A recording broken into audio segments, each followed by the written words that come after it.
Bonjour à tous, c'est Frédéric. Me voici de retour pour vous parler à nouveau du taux d'usure que nous avons évoqué ensemble la semaine dernière. Comment faire quand on a démarré un projet? Comment faire quand on veut en réaliser un? Je vous donne mon avis sur ces deux petits points.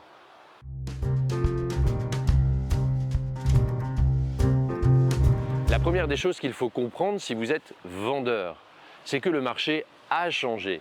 Il n'est pas en train de changer, il a changé. Avant, nous étions sur un sprint.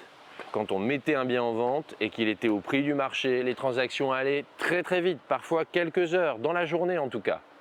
À aujourd'hui, la mise en vente d'un bien risque davantage de s'apparenter à une course de fond sur laquelle il va falloir faire les choses correctement et avoir de la patience pour trouver le bon acheteur. Si vous êtes acheteur maintenant, que vous souhaitez acheter quelque chose, la première des choses est de revoir votre courtier ou votre banquier pour faire une étude de faisabilité qui est remise à jour. En particulier si vous avez fait une simulation de début d'année par exemple, ce qui est très courant. Avec cet argument, vous aurez un atout majeur en cas de négociation. Vous l'avez bien compris, la donne du marché a changé et il va falloir, que ce soit en tant que vendeur ou en tant qu'acheteur, modifier sa stratégie et ses comportements. Il reste une dernière catégorie de personnes, ceux qui ont acheté et qui doivent revendre, qui sont actuellement d'ailleurs sur ce qu'on appelle un prêt relais.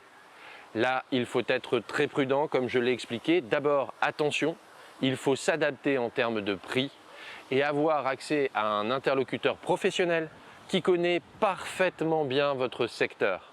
Il ne faudra pas louper un bon acheteur qui a un bon dossier.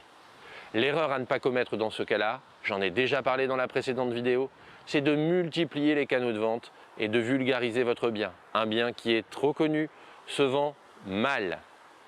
Donc, restez serein. Il faut s'adapter à ce nouveau marché. Les véritables professionnels qui sont là depuis très longtemps savent comment gérer ce genre de crise. Si vous avez des questions, si vous avez des réactions, n'hésitez pas à me contacter pour me parler de votre projet immobilier. À très bientôt.